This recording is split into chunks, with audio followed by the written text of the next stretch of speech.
Hello and welcome into a special bonus match review edition of the Calcio Connection podcast, connecting with you, Italian football fans from all over the world. I actually have Inter gear on today. I've got my background picture set that I couldn't get working the other night, and we're Lazio heavy as well. Jerry Mancini and our good friend Nando is back on the pod. So we're going to review Inter's 3-1 victory over Bologna from afternoon North American time, evening Italian time, at Lazio's midday victory 2-1 today over Spezia. And, guys, I'm going to have to vent a little bit here, Jerry, because I went out of my way to try and watch Lazio today. I mean, Lazio, one of the few clubs in Serie A that I don't hate. That's one thing. And then the other thing is, we talk a lot of Lazio on the show, and I really wanted to watch the match to its fullest today. 9 a.m. is a really good time for me to watch football. I'm not always too free around lunchtime. And you guys are both in Canada. I'm in the United States. I'm down in Florida, and we have different TV streaming situations for Serie A. Up there in Canada, you guys watch a lot of the matches on DAZN. Down here, we watch most of the Serie A games on the ESPN Plus streaming service. And ESPN Plus, they've had Serie A now for 2.5 years. And I'm not going to complain about them too much because for the better part of 2.5 years, the service has been fantastic, right? It's easy to multi-screen. The stream quality is usually really good. But I don't know what it's been for the last couple of weeks. There have been a ton of outages in individual games. And I know it wasn't just a Lazio game today because one of my best friends is a big Bundesliga fan, and they also stream on ESPN Plus down here, and those streams were having problems in the morning. So they've had random outages on ESPN Plus over the last couple of weeks. So I was able to watch a highlight package after the game. Thank God for YouTube, but I couldn't actually watch from start to finish Lazio over Spezia. So, Jerry, I'll start with you on the match. Ciro Immobile had the nice opening goal. Milinkovic-Savic, God, that strike that he had on the free kick, like there was nothing the keeper could do. Like by the time he saw it, it was in the back of the net. It did look like Spezia had, they did score a goal, but they did seem to have a lot of quality chances. Bastoni hit a goal post. Pepe Reina made a couple of really nice saves. So how did you feel, Jerry, about the flow of the match and how Lazio performed in victory today? I'm not gonna. First thing I'm gonna say is this whole Luis Alberto and his attitude, and he's bitching at his players, and he's a changed player, and he's not what he used to be. Get rid of him. Throw that shit out the window, guys. If anything, if he's screaming at his players, if he's discouraged, this is a guy who's showing motivation. He's showing the willingness to win. I don't take it really bad. It's someone who's inspired to win, and that's it. Sometimes, yeah, bitching is not always the best thing on the field, but we don't know what his demeanor is, what he's trying. Maybe he's trying to get his players to understand, okay, I'm trying to pass in a certain way. I got the ball going somewhere. I don't think he was bad. He was rated third best from WhoScored.com, and I think he had a good game, Luis Alberto. A lot of crisp passes he made. It's unfortunate. I think that a lot of people read too much into what we see on the field. In terms of the match, the first half I thought Lazio looked good, and Nando said a good point on Twitter today that Lucas Leiva kind of looked invisible in this game. He wasn't really noticeable, and I don't think he had a bad game. I don't think he had a good game. This is a game maybe he should have sat out, like Correa being overused, too much being played. A guy like Akpo maybe would have been better. I know it's not probably the same position, or Escalante coming in. Something like that could have really helped. Ciro Immobile, I thought he was our best player along with Sergej Milinkovic-Savic. I tweeted out today, I felt that these two players were going to have a strong performance. They did. With Sergej Milinkovic-Savic, a lot of people were kind of skeptical probably in his past performance on Wednesday against Dortmund. He looked a little sluggish, I'll be honest. But that comes with the fact that he hasn't played a lot in the last 2 weeks. I think that really took into factor that he had COVID, just came back, didn't play last Saturday, was on the last Sunday on the bench for disciplinary reasons, or however you want to take it. he looked superb today. He looks really fit, in form, really energetic, motivated. He really dominated the midfield whenever the ball was in his space. So, and Immobile, we said it yesterday. This is a guy who can score in any way. Capitalize on his chance. He probably could have scored maybe one or two more today. But for the most part, it wasn't the greatest performance in the second half. I felt that Lazio may have already started thinking towards Champions League. And with their last final game on Tuesday, I'm curious to see how they proceed afterwards, because I think that you'll start to see the Lazio that people are waiting to see know about Champions League. I think that may not be a burden anymore. It won't be in the back of their minds once this game is done. And I'm just hoping that they win that game, because it could be a negative effect going forward if they go back to Europa League. So, but Pepe Reina, what a signing that's been. And God, I think he's been so good, right? He's been really good. So confident. I love the way he plays on the ball. Like, just sometimes a little too overconfident, where we move the ball from the back and it just quick turnover. But overall, you know what? These are the kind of games that Lazio need to win when it's when you're playing multiple games per week. So it's not always going to be pretty, especially when you play Wednesday. You got to play back on the weekend, play Wednesday or Tuesday, back on the weekend. So that's another thing that it doesn't fare easy for any club. What did you think, Nando, of the match? It wasn't a vintage display from Lazio. Well, thanks for having me back, guys. Sorry. Of course, man. Thank you for joining. My pleasure. It wasn't a vintage Lazio match. I mean, like Jerry, you, me, like we've seen Lazio the last year just play fluid football, just champagne football, we can call it. But like, I mean, look, they're playing every 3 days now. It's normal they're going to be a little tired, and it's normal that their heads are probably in Rome already playing Bruges in order to qualify for the next round of the Champions League. Listen, like that's their goal. Like we spoke about yesterday, Lazio is a different monster in the Champions League. They play with metal. So, I mean, they probably took their foot off the gas against Spezia because they're not really a good club. But even though they really impressed me today, I was really impressed with Spezia. Like, these guys were playing hard. They were winning all those 50-50 balls. And I think that's what made the fundamental difference in the way we played and the way they played. They had more of that panache, you can say, but we just had more individual quality. I think that's what stuck out this game. We have Ciro Immobile, we have Sergei, we have Luis Alberto, we have guys like that can make all the world of difference. So, for me, it was a question of quality over, I guess, quantity for against Spezia. So that came out. I mean, and on that note, what can I say? Yes, Luis Alberto is always good, Jerry. Like he's just being unfairly chastised now by our very reactionary fans, as usual. The same fans that just don't like Wesley Hoot, who's been a great signing too. You know what I mean? It's like. But yeah, like everybody's expecting that killer pass to Immobile, that vintage 1-2 punch from Alberto to Immobile. But like you're not gonna have that every game. You got to look at the other statistics, which he contributes to the game. Like Alberto is very good in his own end. He retrieves some balls. He gives those great long balls. He controls the flow of the game. Like not many people can do that. Like Laziale, please be patient. It's like. We're talking about a guy who can string a killer pass anywhere on the field. Like people forget, like the third goal against Dortmund, it was his ball from the center of the pitch to Immobile, which then assisted to Akpro. Like he does things like that. Like you guys watch hockey. There's secondary assists too, which we don't count in football or calcio. So like, watch out for that. And yeah, Lucas today wasn't his most vintage performance. I mean, at one point I saw him jogging. Like he needs a rest. He's 33. Like he's a well-seasoned warrior. Like we have Escalante, who we got in the summer that could have easily deputized for him. And yeah, but yeah, standard win. It's a game we needed to win.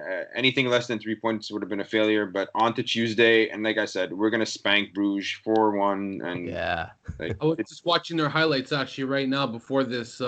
Before recording, they won 1-0. But when I was watching the goal, it was just it was against a low seeded team, and the commentator was saying wasn't a great performance from Bruges. They really haven't created any chances, and I do agree with you. I just think that this is going to be a vintage performance from Lazio come Tuesday. Spank them. I hope, but don't want to get ahead of myself, but I have this feeling Immobile scored 8 straight games now in all competition. Yeah, I think he's gonna have a vintage performance. Like there's something about Immobile that really stands out to me. It's his work ethic. I think that's the one thing that I always take that I appreciate. Yeah, he can score goals. Yes, he can finish, but it's his work rate where he just every game, like today, was the one guy visible who just kept on running, kept on completing, like forcing passes from the back end. He really clogs the end, like the back end. Like he just does things that allow other players in the team to play easier, more flow football. Like I don't know, just something about him where He's matured as a player. yeah, like Yeah. that's the biggest thing. He has matured as a player. You're right. Yeah, there's one thing I gotta ask you guys because I'm a degenerate, and now I show a lot of restraint because a couple weeks ago I stopped betting on Inter or betting in any game involving Inter because I'm a mush, and I wanted to stop bringing them bad luck. I think it's no coincidence they've found better form. I did bet on Lazio this morning, and I didn't lose, but I didn't win. I bet Lazio -1, so they won by a goal. It ended up being a push. So what happened? Because Lazio did score a third goal that was disallowed for offside, but I didn't see it. Was that a legit call by the VAR, or do you think the goal should have stood? By the rules, it's offside by the rules. But like I had a good conversation with my friends, the Calcio guys, actually, Jerry, in my WhatsApp chat, and it's like the game's evolved so much the past 20 years. It's so much faster. VAR is a great invention. Video assisted replay is a great invention, but how the fuck is someone's fingers or shoulder gonna cause an unfair advantage when they're running? Like it doesn't make any sense.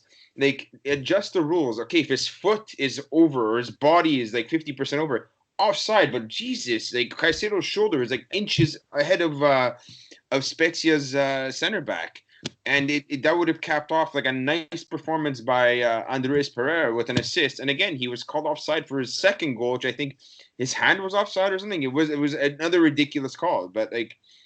Yeah, it was the right call by the rule book, Alex, but they need to really revise these what constitutes an offside back then versus now, especially with VAR. It's like I don't know. I'm lost for words. It's like sometimes I've seen in the EPL where someone's finger was offside and they called it offside. It's like it's ridiculous. I think the whole world of football needs a revision for this, I guess, this ambivalent offside rule that no one really understands. Yeah, I was curious about that today because when I couldn't watch it live, I was following the game. And of course, I was really excited when I saw 3-1. I'm like, oh, we're covering. And then they take the goal off the board. But that was a really, and you guys said it, that was a must win for Lazio. Really important to get the 3 points there because, the top half of Serie A is very crowded here. Now some games have played 10 match days, some 9. So we're about a quarter through the season. And Lazio technically in 7th, but really tied for 5th with their 17 points, looking right up at Roma with a game in hand, Napoli at 17 points with a game in hand, Sassuolo on 18, Juventus, who labored for victory, but they did get it today against Torino in the derby, 2-1. Jesus Christ. Don't know how they can do it all the time. Torino's just a useless team. It's time to go to City. Useless. They can't hold a lead. These guys. They can't hold a lead. And they get Juventus gets bailed out by Weston McKennie and Leonardo Bonucci of all people. We would have thought it would have been Ronaldo to score 2 goals and elevate them. Fuck, man. And I agree with him. By the way, the Caicedo goal should have been onside. I agree with the whole arm thing. It's not the first time we've seen this season. I don't know about the Pereira goal. From when I saw it, it kind of looked like he was offside. I won't, but I'm more convinced with the Caicedo goal. That was much more tighter compared to the Pereira goal. That should have been a goal. I don't know how you can. I agree with the whole arm thing, and it's bullshit. It's not the first time. I forgot there's other games this season where there's been similar instances, but I know one thing: Lotito is greater than Cairo. That's all I can say. Okay? I love that tweet you put out there, and I agree. Cairo shot himself in the foot. That man, that guy, man. Speaking of that whole debacle, did you see the? I saw you. You liked my tweet today, Alex, of Robin Gosens with COVID, but he had a low viral. A low viral. Yeah. That's So basically so so so how come Lazio gets treated differently from Jeffrey Epstein's team? Like, well, what is going on here? because it's Lazio. We're from the capital. We're Southerners. Well, technically we're Central Italians, but like, Yeah. oh, it is what it is. I mean, everybody. It's Atalanta. They're Italy's. The Serie A is like, how can I say? What's the expression? They're Like the Cinderella. the Cinderella team. Yeah, they're everyone's favorite. They're the darlings of Serie A. You know what I mean? Like a team with small budget, a lot of nobody players who became somebodies the last few years. You know what I mean? So it's like, you know, whatever. It's done and over with. Gazzetta looks. They have their foot in their mouths. Like Lazio came out clean, so fuck them. Yeah, I want to get to Inter's 3-1 victory at home against Bologna. A lot of thoughts on this one. On the pitch, solid performance. We'll get to Conte though in a second. Yeah, I thought for Bologna, they didn't really have a whole lot of a spark today, but their goalkeeper Skorupski deserves a ton of credit. He was really good in this match. I mean, Inter did score 3 goals, but he kept the game a lot more respectable than it could have been. Had huge one-on-one saves against Lukaku in the first half, Alexis in the second half, and his positioning was always on point. He knew when to come forward and cut off crosses. Came forward and cut off Lukaku on a dribble in the box. Skorupski played really, really well. This was the performance, guys, that I've been waiting for really all season for Achraf Hakimi. It's going to do wonders, I think, for his confidence at Inter because he's had a lot of uneven performances at right wing back in recent match days when Matteo Darmian has gotten a chance to start. Darmian has been really good where Hakimi has been kind of uneven. So I kind of wonder if seeing Darmian get some shine the last couple of match days might have given Hakimi some extra motivation. And I know he's not going to go up against Bologna every single game, but they had no answer for his speed, his first touch. Dribbles were excellent, scored 2 goals in this match. The first goal was really well set up by Marcelo Brozovic. The second goal was really a tremendous individual effort to cut inside, use his speed. I mean, Arturo Vidal did have a nice switch pass to set up the play, but then it was a great individual effort from Hakimi. Romelu Lukaku scores again. It was an interesting goal for him to open things up because initially he had misplayed the volley, but he got kind of a fortunate bounce that it fell right back in front of his left foot, and he put it in on the second effort. I've got to give Jerry Mancini some credit because Jerry has continued to sing the praises of Roberto Gagliardini, and he had another solid workman-like performance. I'm never blown away by Gagliardini's champagne football. He's not a polished player, but you can understand why a guy like Antonio Conte appreciates Gagliardini because the positioning tends to be good. The end product with him is usually awful. He had a chance at a free header today that he put like 10 feet over the crossbar. So you're not going to get great quality in the final third, but Gagliardini works really hard. The defense for Inter, a clean sheet was too much to ask for, I guess, in this one. They had a 2-0 lead in the second half. They got turned upside down in a lapse when Bologna got one back to make it 2-1. Handanovic also incredibly slow and sluggish-like. I thought that overall, over these past 3 games where Inter is on this 3-game winning streak, including Champions League, Antonio Conte has tactically done a much better job where he's not putting everyone in the opposing box on the attack because that has really earlier in the season created just horrific balance issues when he brings his center backs way up and then there's really no spacing. A lot of times the midfield, there's a huge gap between the midfield and the back 3. You haven't had that in these last few games. He's not been putting so many bodies up in the opposing box, so the spacing and the balance has been better. So that's a lot of the good stuff. Now, on the flip side, I'd love you guys' opinions, if you have one, on what Conte has been doing this season to try and humiliate Christian Eriksen. Now, I get it that clearly the Eriksen project at Inter has not worked out, and some Interisti try and 100% on Conte, others try and put the blame 100% on Eriksen. I think it's maybe 40% Conte, 60% Eriksen, because when you're a guy who technically has world-class abilities, you have to find a way to adapt to a league quicker than he has.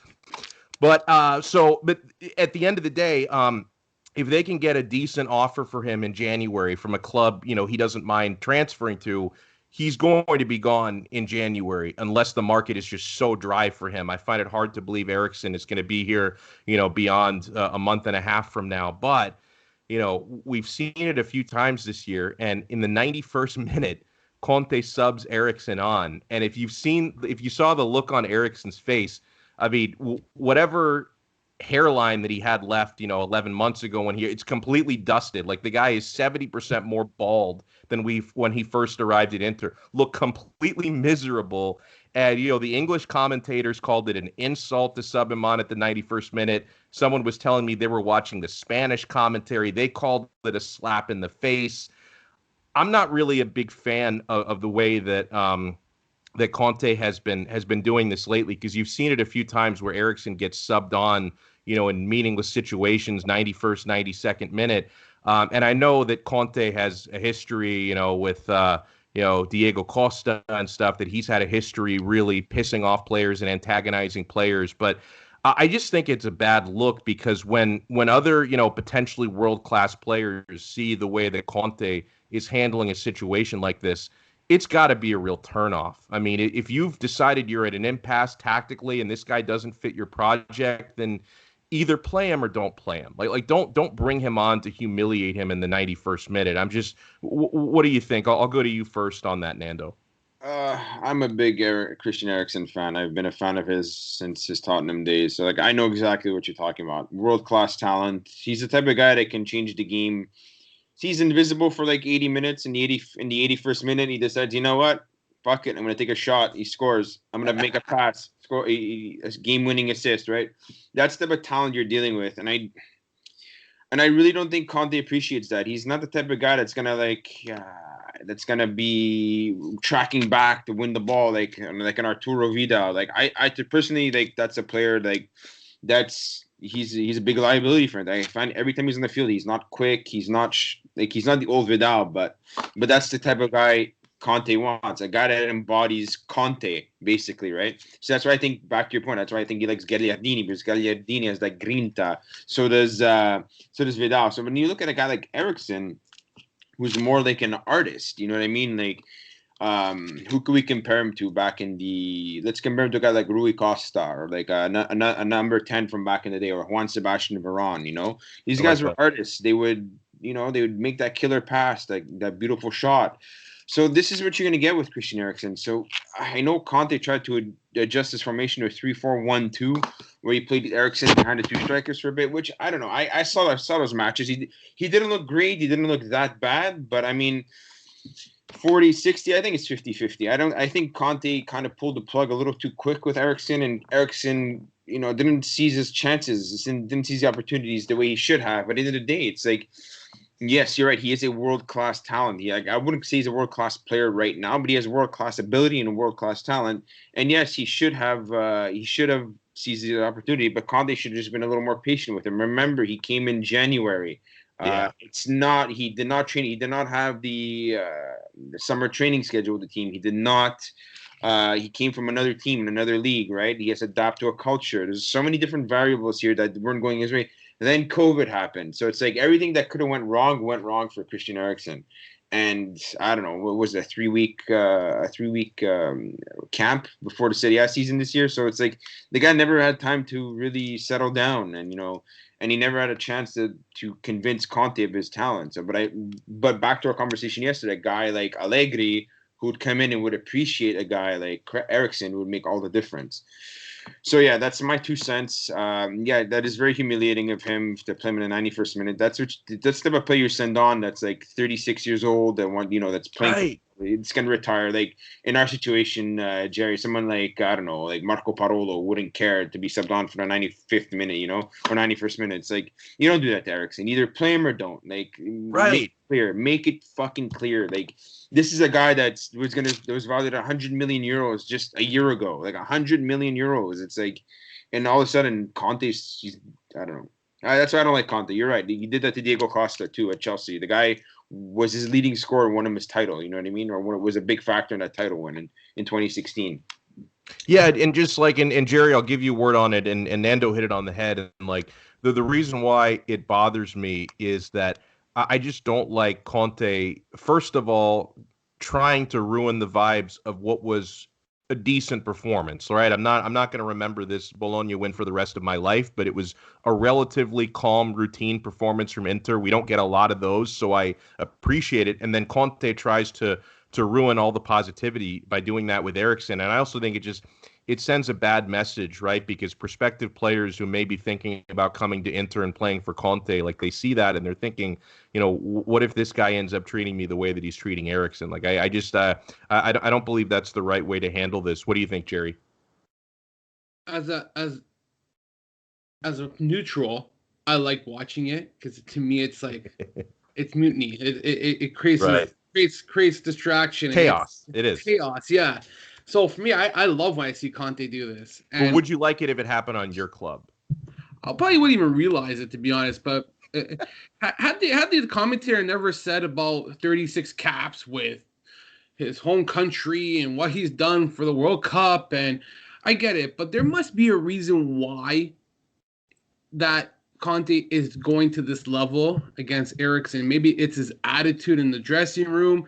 Maybe there's something that is a rift between the two where it's really stemmed him to get to this level, because we've known that it's been cited that Eriksen has this attitude where even with Tottenham that there was a lot of dislike towards him.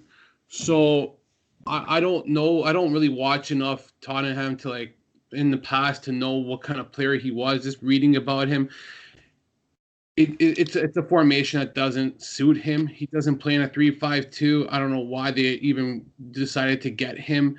Yes, they could have adjusted to him and his style of how he plays, but can he play as a second striker? Yes, but where do you put him? Because you got Alexis Sanchez, you got Martinez, you got Lukaku. Could he be the fourth striker? Yeah, he could be. And then you could have like sent out Pinamonte on loan. Would he be a better choice in the midfield? Like Nando said, and I agree. You got Gagliardini who gives you that different element. I always say like that grinta, that worksman like where he can win balls, he can close down spaces and allows Brozovic to play his kind of game. And then you got Barella, who, in my opinion, he's kind of that attacking midfielder, that creative player that is doing Eriksen's role. And he can play all around. He's like an all-around kind of guy. So where do you put Eriksen? But there is probably a space where you can put him. But I don't know. To me, was it the right decision? In an Inter's perspective, the way you see it, no, it probably wasn't the right decision. I don't think players give a shit what happens to Eriksen, what they do. Does it give a bad image? No. I hope you're right. Yeah. It does. Maybe I'm overthinking that a bit. At the end of the day, when you go to a club, you do your role. You do your thing. And you can't – I don't think players look at what's happening to other players. I think players have to focus on what needs to be done by them. An example – and I'll go back with Immobile, with the whole coronavirus and the COVID cases and trying to destroy his image. And there was a time where the fans were on him because he wasn't scoring goals last season and in the later half. And then this was a guy who was immature, but he's developed and got to that level where now he's earned the respect. I remember last year he got benched against Parma, or he got subbed off, and he was so pissed off. The next game he started on the bench against Inter, came on as a substitute, and then he patched it up. I think that with Eriksen, he hasn't patched it up with Conte, and there's this difference now where you got a player who thinks he's more superior than his boss, his manager, whereas Immobile didn't think he was more superior than his manager. He understood that he made a mistake, he owned up to it, publicly apologized, and went with his business and knew that his game was what he had to focus on.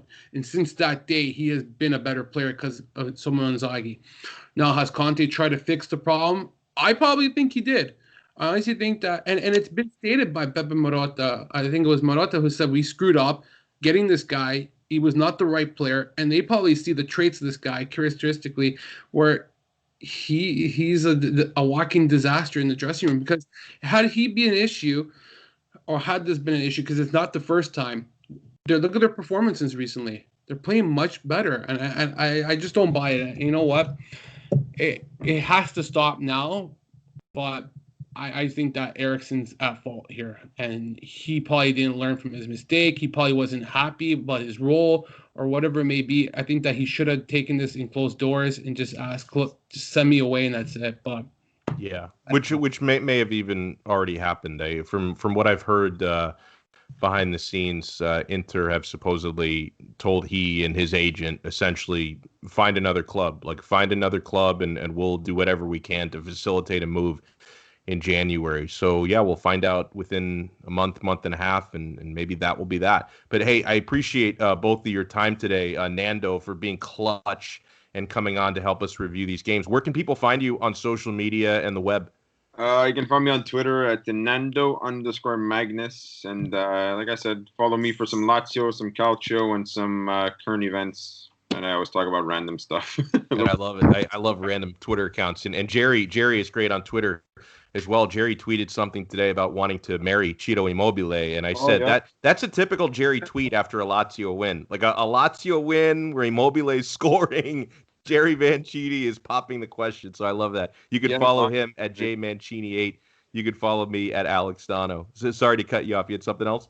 I said, get in line, Jerry. We're both on his list. I actually sent him a long ass message on Instagram. I'm one of those horny guys where it just basically says like, you slid into the DM. It was just an inspirational message, and my wife's like, "Oh, you did not do this, did you?" I'm like, "Yeah, but I don't know if you read it or not." But I gave it a shot. I was hoping he would respond, but I'll keep waiting. You never know. Maybe he'll respond someday. So awesome. You guys can follow me at Alex Donno. Donno spelled Donno. Make sure you follow our show on Twitter at CalcioConPod. Subscribe to our YouTube channel. If you haven't already, subscribe to the audio podcast. You can find us Apple Podcasts, Google Play, Spotify, anywhere you get your pods. Just find Calcio Connection, subscribe, leave us a 5-star rating.